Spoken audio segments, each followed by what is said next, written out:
Bonjour et bienvenue, vous écoutez C'était ce jour-là, une série de podcasts consacrée à l'histoire des Juifs en Europe. Je suis Isabelle Pirambeau, ancienne correspondante de presse à l'étranger, traductrice et rédactrice.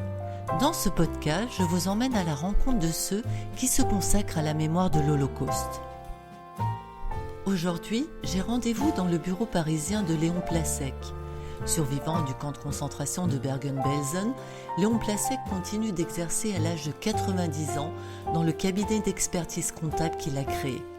Doté d'une force étonnante, Léon Plasek a récemment brisé un long silence. Tout d'abord, à la demande de son fils, il a accepté de parler au journaliste Philippe Legrand. Il lui a raconté son arrestation, son séjour à Drancy, puis son périple vers le camp de concentration de Bergen-Belsen en Allemagne. Son témoignage a été recueilli dans un ouvrage publié en 2022 sous le titre « J'avais 10 ans à Bergen-Belsen ».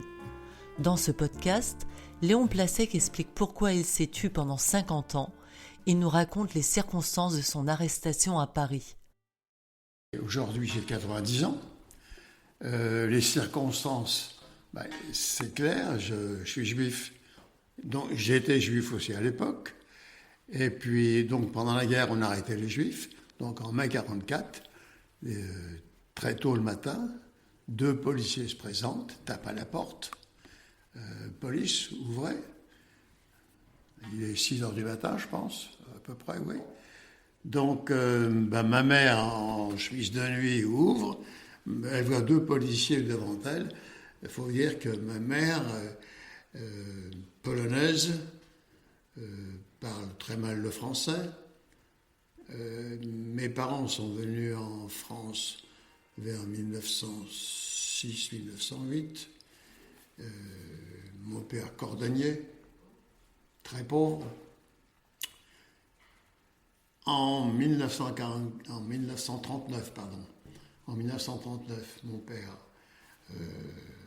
heureux d'être en France, il a quitté la Pologne antisémite. La guerre éclate, il se dit, il faut que je défende la France. Donc, il part comme engagé volontaire en 1939. Donc, 1944, on habite rue Pajol, dans le 18e arrondissement. Ma mère, mon frère et moi, donc, je répète, la police, elle parle mal le français, elle ne comprend pas. Madame, habillez-vous, on vous emmène. Mais pourquoi enfin bref, je passe. On s'habille, on est emmené dans une espèce de garage, et puis ma mère avait amené tous ses papiers, bien sûr, femme de prisonnier de guerre, donc on la libère. Donc en février, non, ça se passe en février 42, pardon, en février 42, donc on nous libère. Février, donc on est tranquille jusqu'en février 44. Entre-temps, on voit nos amis qui partent, bien sûr, en déportation. Mai 1944, la même chose. 6h du matin,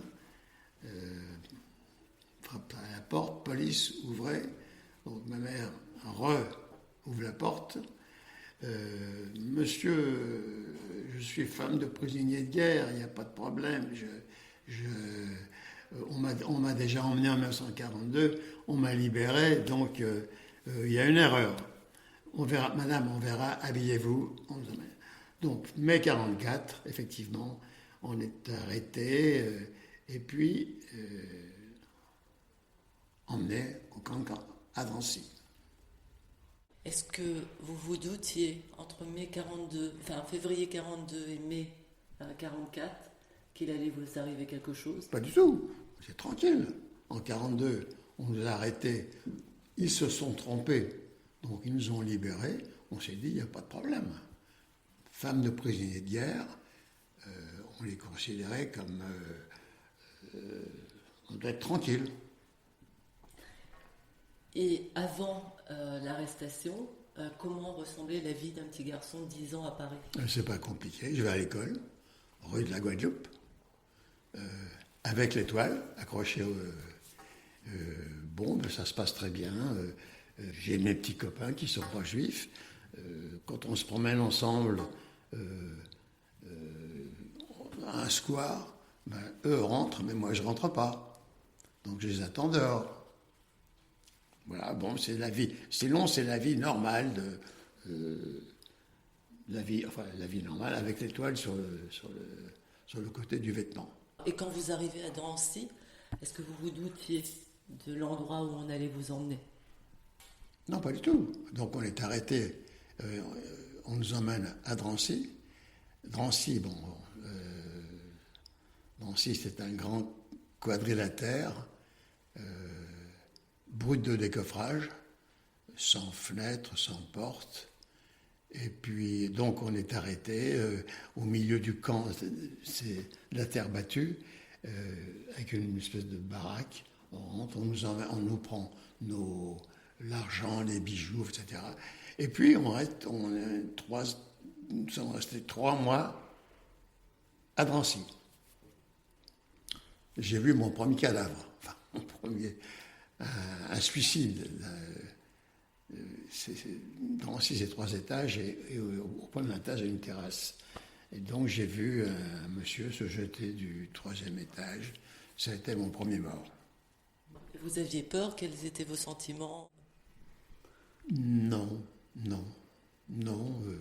10 ans, 9 ans.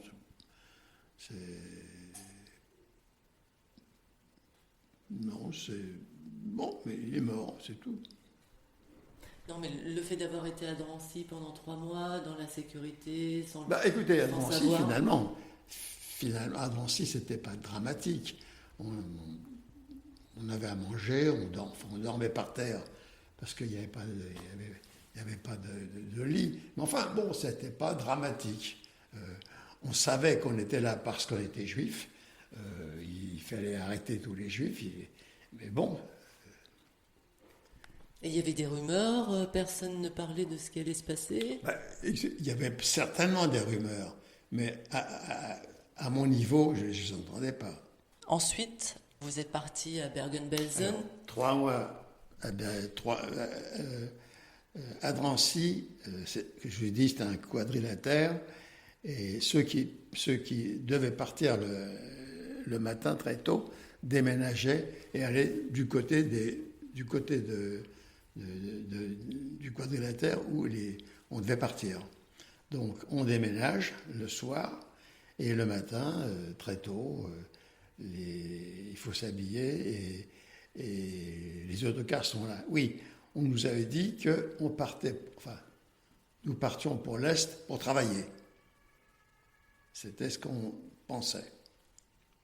D'accord. Vous vous souvenez de cette journée? Quel jour c'était? Comment vous êtes arrivé au camp? Enfin, comment ça s'est passé le voyage? Oui. Alors, on arrive, les autocars nous emmènent gare de l'Est. Le train, on prend le train, un train normal, 3 jours, je pense, 3 jours. Et on arrive à Bergen-Belsen. Alors, on arrive dans une gare, enfin, c'est pas une gare, non, c'est pas une gare, c'est les rails. Je ne vois pas de bâtiment de gare. Enfin, le train s'arrête, il faut descendre.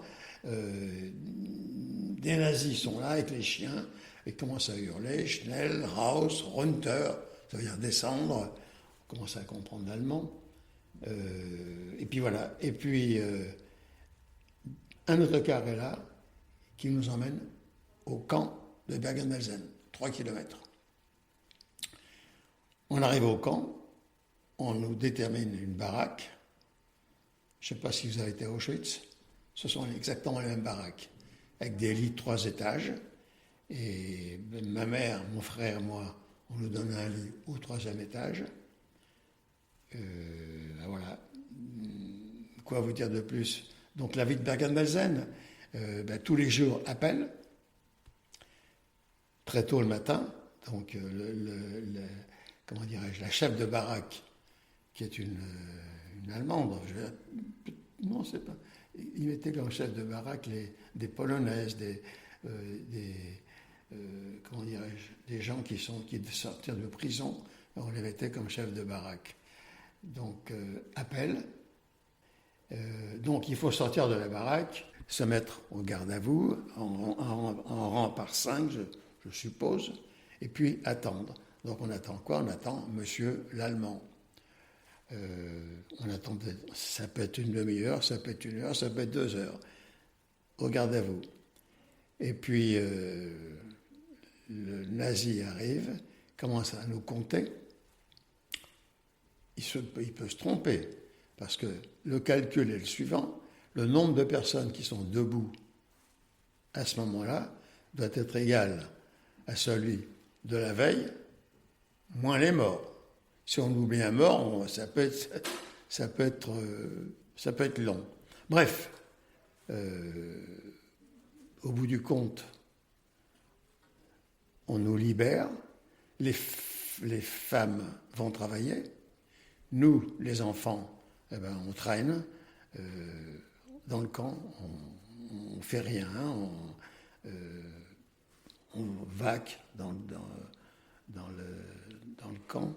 Je me souviens, il y avait, pour le toit des baraques, c'est du goudron. Donc il y avait des chaudières de goudron.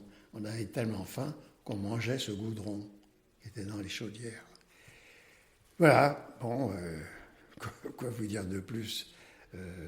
Nous étions les enfants, on traînait.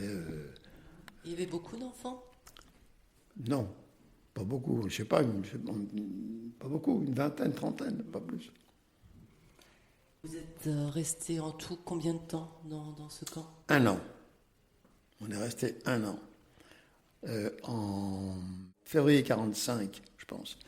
Comme les Anglais approchaient de Bergen-Belsen, ils nous ont fait évacuer. Petite parenthèse, pourquoi on a été à Bergen-Belsen et non pas à Auschwitz? Question. La question est la suivante. Les Allemands ont voulu garder, comme ça, il se trouve que c'est nous, les femmes de prisonniers de guerre, comme otages, au cas où ils en auraient besoin. Donc au lieu d'Auschwitz, on est parti à Bergen-Belsen, ce qui nous a permis de survivre. Parce qu'à mon âge, à Auschwitz, c'était directement le four crématoire. On est d'accord? Bon. Donc, février 1945, je crois, oui, février 1945, c'est presque à la fin de la guerre, on voit les avions qui passent au-dessus de nos têtes, les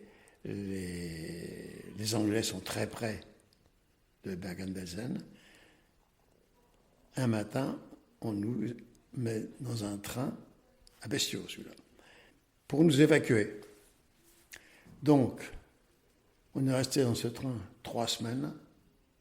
Donc le train allait vers la gauche, il y avait les Russes, revenir en arrière, aller devant, c'était les Américains, donc ils ne savaient pas où aller. Donc, au bout de 3 semaines, on est arrivé aux environs d'un village de l'Allemagne de l'Est, Treubitz. Et là, normalement, les Allemands devaient faire exploser le train. Ils n'en ont pas eu le temps parce que les Russes sont arrivés. Donc les Russes nous ont libérés. Les Allemands sont partis avec la locomotive, je ne sais pas où.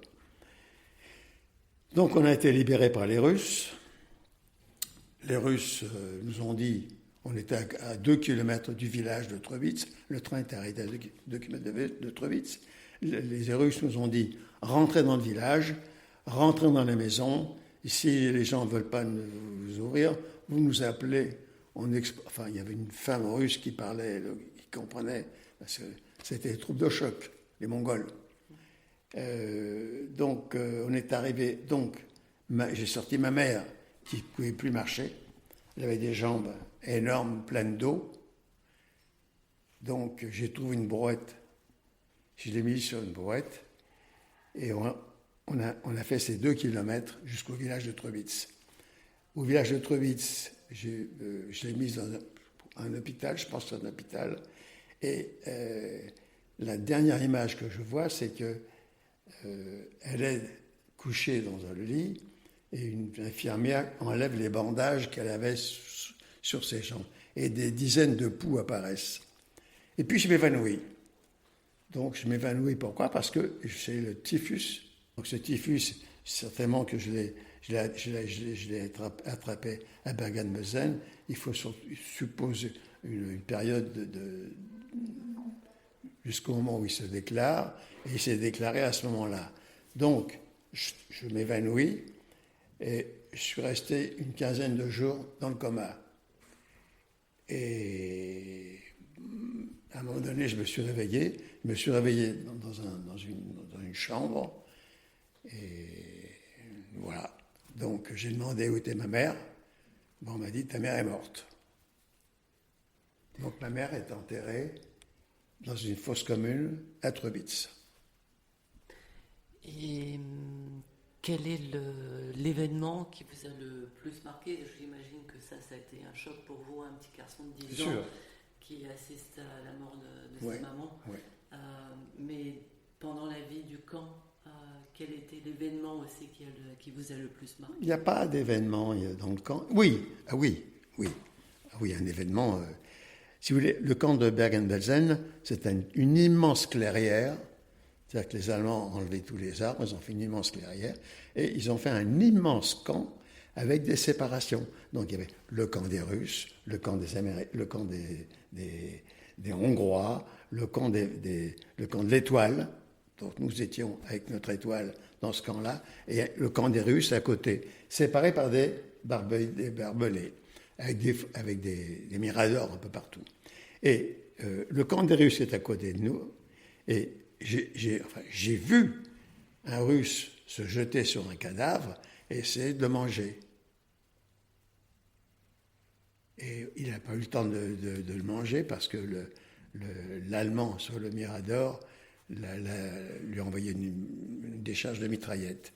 Mais finalement, vous bougez votre tête, mais finalement, pourquoi pas? Un cadavre, c'est rien du tout. Ça n'est que de la chair et des os, on est d'accord. Pourquoi pas manger? C'était la faim qui vous a le tiraillé le plus. Oui. Bergen-Belsen, on en a eu une faim, c'est atroce. On se couche avec la faim, on se lève avec la faim, on vit toute la journée avec la faim. On a faim sans arrêt. Et est-ce que votre mémoire a préféré ne plus se souvenir de cette tranche de vie? Non, la mémoire, si vous voulez, après avoir été libéré, j'avais une autre vie.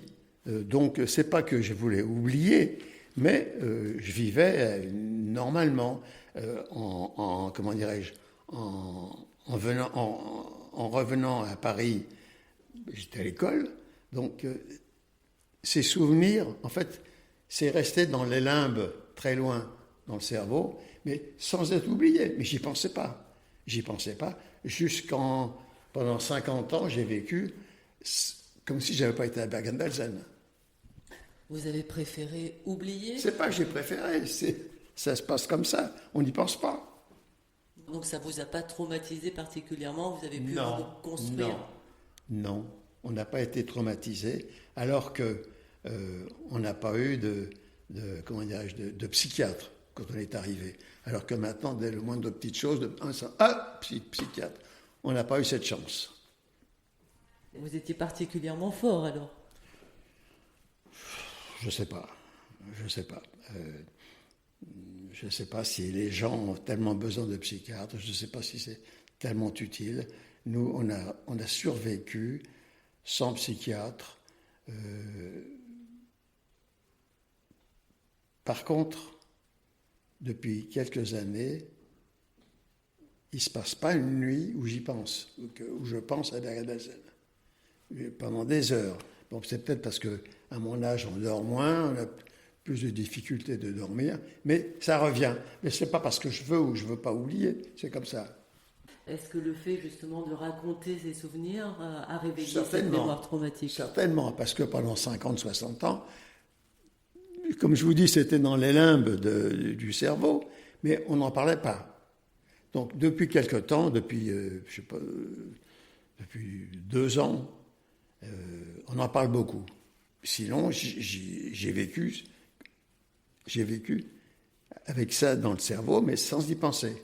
Il n'y a pas eu un moment de votre vie où ça refait surface Non, pendant 50, 60 ans, non. Je racontais pas mon histoire.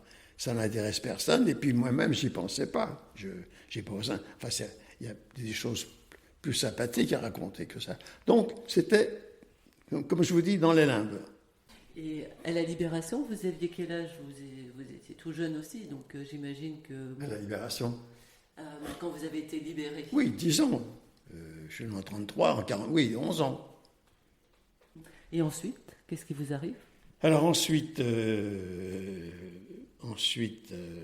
donc en 45, je vois mon père.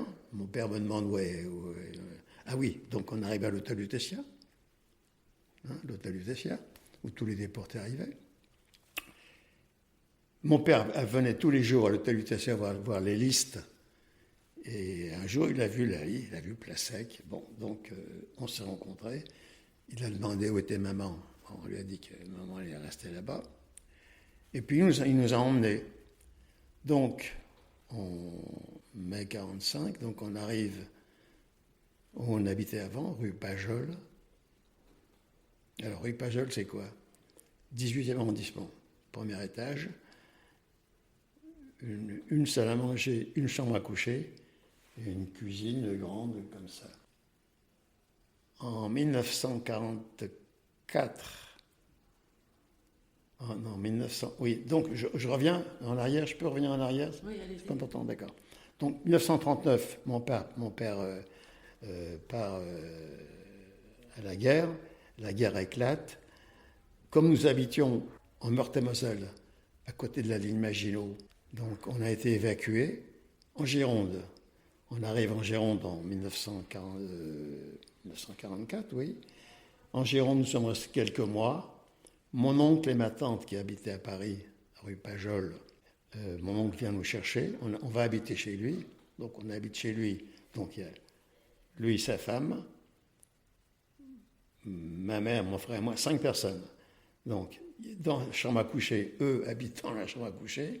Nous, tous les jours, on met par terre un matelas pour ma mère, mon frère et moi, parce que mon oncle il travaillait à façon pour du prêt-à-porter. Donc, il y avait une machine à coudre, une presse, enfin, je veux dire, il y avait... Bon. Donc, on a habité rue Pajol au moment où on a été arrêté par les policiers français. Fin de la guerre, on revient rue Pajol, et on reste 2-3 mois, et mon père trouve à Barbès-Rochechouart, rue Polonceau, une pièce en rez-de-chaussée, et juste en face, il trouve une toute petite échoppe où il fait sa cordonnerie. Je ne sais pas si vous connaissez Barbès-Rochechouart, c'est quelque chose. Bref, donc on habitait dans cette, pièce, au 30 rue Polonceau. Mon père partait le matin, il traversait la rue pour rentrer dans son échoppe, et puis il venait à 7h du matin nous réveiller pour nous faire notre manger. Il n'y avait pas de femme, puisque ma mère est morte. Et puis, donc, moi, ah oui, alors quand je suis rentré, j'ai été revoir le directeur de l'école, rue de la Guadeloupe, dans le 18e arrondissement, à côté de la rue Pajol. Et je ne sais pas comment il a fait. Il m'a inscrit au lycée Jacques Decour à Anvers en 5e. En 5e. C'était dur. Il fallait travailler. À la fin de la 5e, je passe en 3e. Ouais. Et vous faites sauter une classe? Je saute la 4e avec la deuxième langue. Donc, deuxième langue, qu'est-ce que en 4e? Donc, je prends l'allemand, puisque ma mère parlait yiddish. Donc, je parle, comme moi aussi, je parle yiddish. Je me dis, ça va être facile pour moi, l'allemand. C'est pas facile, l'allemand. C'est très compliqué. Bref, fin de la 3e, je me dis, mon père... moi, mon objectif, pour moi, c'était la médecine, médecin. Mais je me dis, fin de la 3e, je me dis, oui, je passe le brevet, mais je me dis, il faut que j'arrête, parce qu'il faut que je travaille. La médecine, il faut oublier. Alors, oui, donc, je rentre chez un copain qui est tailleur. J'apprends le métier de tailleur. Donc, je suis ce qu'on appelle mécanicien. Hein. Donc, je suis mécanicien tailleur. Et puis, je me dis, il faut que je fasse autre chose. Donc, je m'inscris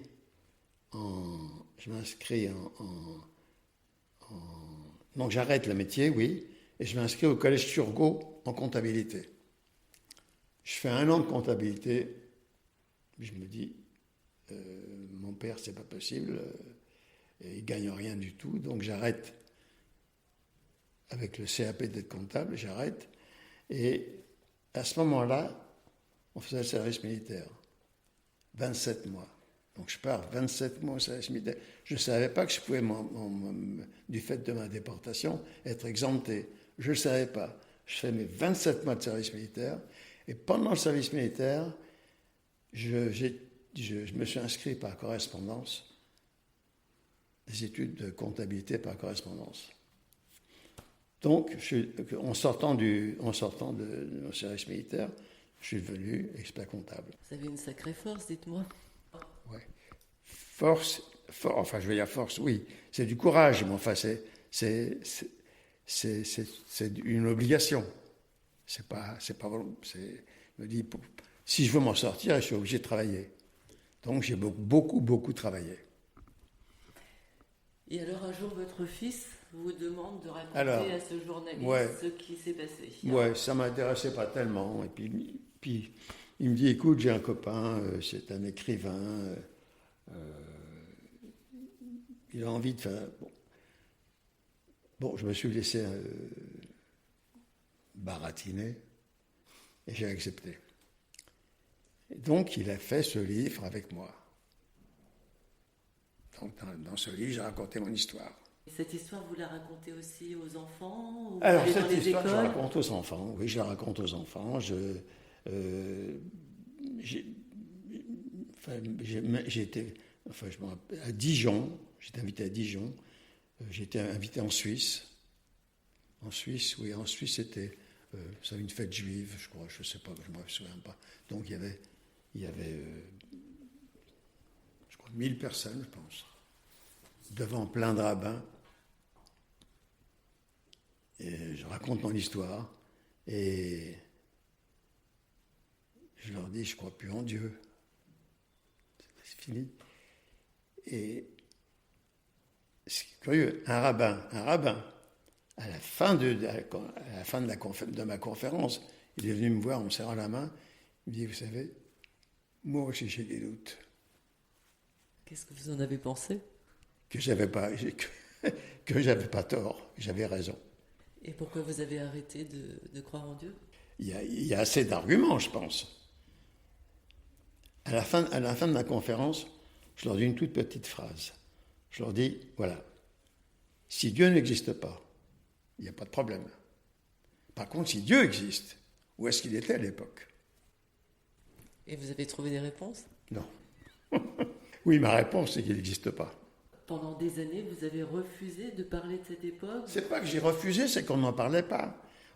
Pendant 50 ans, on ne demandait pas aux anciens déportés. Je veux dire, quand on est arrivé, c'était la fin de la guerre.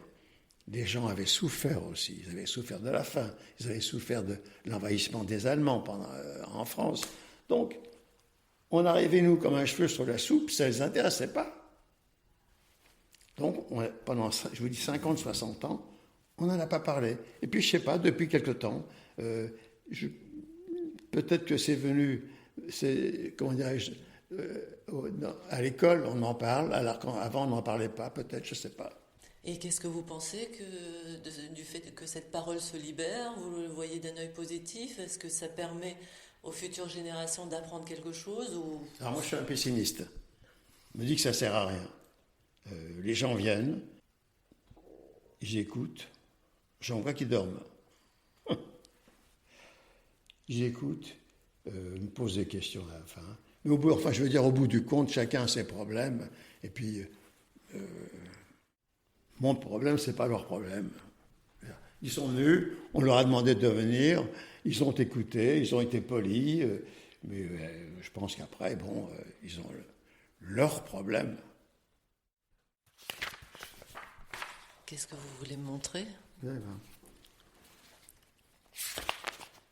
Ouais. Depuis ça, il y a eu le Cambodge, il y a eu les massacres du Darfour, il y a eu la Yougoslavie, le Rwanda, la Tchétchénie, les Ouïghours. On a tué des millions de Ouïghours. Les Hutus, les Tutsis. Maintenant, il y a l'Ukraine. Et il y a le Moyen-Orient maintenant. Donc, ça veut dire que mon histoire est un événement dans la grande histoire, mais que finalement, tant qu'il y aura des hommes, il y aura des guerres, il y aura des massacres, il y aura des assassinats. Comment dire, ça ne crée pas une expérience. Donc pour vous, c'est inévitable. Le fait d'en parler ou de ne pas en parler... Ça ne sert à rien. À mon avis, ça ne sert à rien. Et en plus de ça, je veux bien le comprendre. Les gens ne peuvent pas vivre. Moi, je raconte mon histoire. Elle n'est pas amusante. Les gens à qui je la raconte ne peuvent pas vivre avec cette histoire. Ils ont autre chose à faire quand même. C'est pas amusant.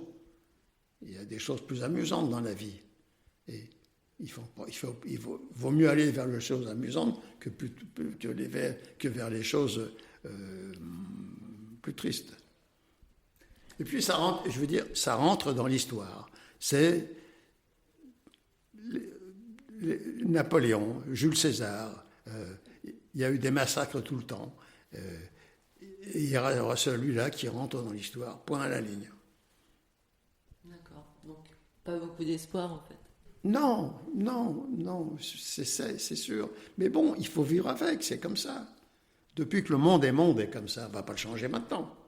Et vous avez gardé des contacts avec des personnes qui ont vécu la même chose que vous? Ah ben, il y en a de moins en moins maintenant. Hein. Il y a longtemps, ça s'est passé cette histoire-là. Oui, on a fondé une association des anciens de Bergen-Belsen. Il y en a de moins en moins. Tous les ans, il y a une réunion, une assemblée. Et cette année, elle a eu lieu il y a à peu près 3 semaines. On était 8, pas beaucoup. Dans cette association viennent tous les ans 2 personnes d'Allemagne qui s'occupent du camp de Bergen-Belsen et qui viennent nous raconter, nous expliquer qu'est-ce qui se passe dans le camp. Et vous vous êtes retourné dans le camp? Oui, j'y suis retourné. J'y suis retourné 2 fois. J'y suis retourné la première fois avec mes enfants. Donc je leur ai expliqué, je leur ai montré de quoi il s'agissait.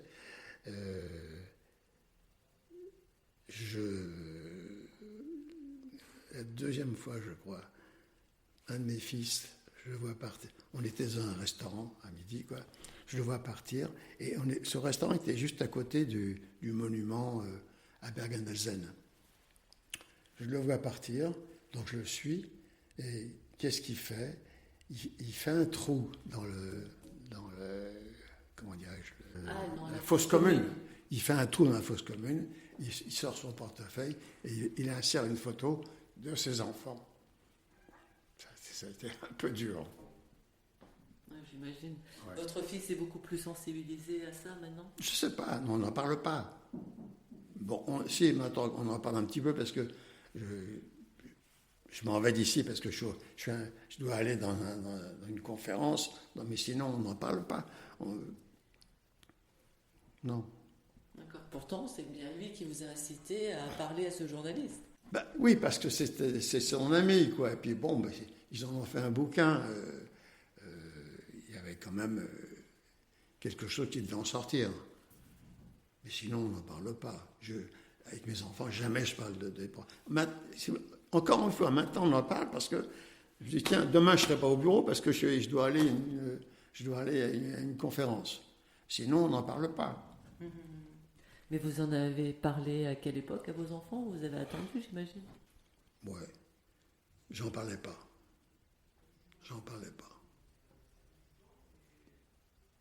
Non, j'en parlais pas. On a commencé à en parler il y a quelques années seulement, parce que depuis quelques années seulement, je sais pas, dans les classes, dans l'enseignement, c'est prévu. À l'époque, c'était pas prévu. C'est que récemment que c'est prévu. Je suppose, puisqu'on n'en parlait pas avant. Et que depuis je sais pas, 2-3 ans seulement, les déportés sont invités dans les écoles. Avant, on n'était pas invités. Ça veut dire que... Vous ne pensez pas que ça peut changer les choses? Puisque vous dites, avant, on n'en parlait pas. Ce qui se passe, il y a encore maintenant. Oui, mais il y a eu une évolution. Avant, on n'en parlait pas. Donc, naturellement, et c'est passé toute la vie. D'après vous, qu'est-ce qui peut changer? Qu'est-ce que ça peut changer? Une prise de conscience? Une prise de conscience de quoi? C'est pour éviter la répétition de certaines choses. Le listing que je vous ai envoyé, là, ça n'a rien évité. Regardez ce qui se passe maintenant en Ukraine. Je veux dire que la Shoah, je veux dire, les 6 millions de Juifs, c'est un événement parmi d'autres événements, point à la ligne. À mon avis, ça ne sert pas à grand-chose. C'est ce que je pense, hein, mais je me trompe peut-être. Je ne dis pas que j'ai la science infuse, j'ai aucune certitude. Mais c'est mon point de vue. Bon, je suis un pessimiste, vous parlez. Si vous aviez devant vous un optimiste, il parlerait différemment, je suppose. Pour moi, l'homme est égoïste. Quand je dis l'homme, c'est l'homme. Et ne pense qu'à ses problèmes. Il pense aux autres quand on l'oblige à penser aux autres problèmes. Sinon, c'est chacun ses soucis. Ok, je vous remercie pour cette conclusion qui n'est pas optimiste, mais bon, qui... Non. Si vous pensiez partir avec de l'optimisme, non, je pense que vous vous trompiez. Merci beaucoup, M. Plasek. Ce podcast a entièrement été réalisé par Isabelle Birambeau. Je remercie Raymond Riquier de l'Union des déportés d'Auschwitz, puis Samuel Pintel pour m'avoir mis en contact avec Léon Plasek, que je remercie également pour m'avoir autorisé à recueillir son témoignage.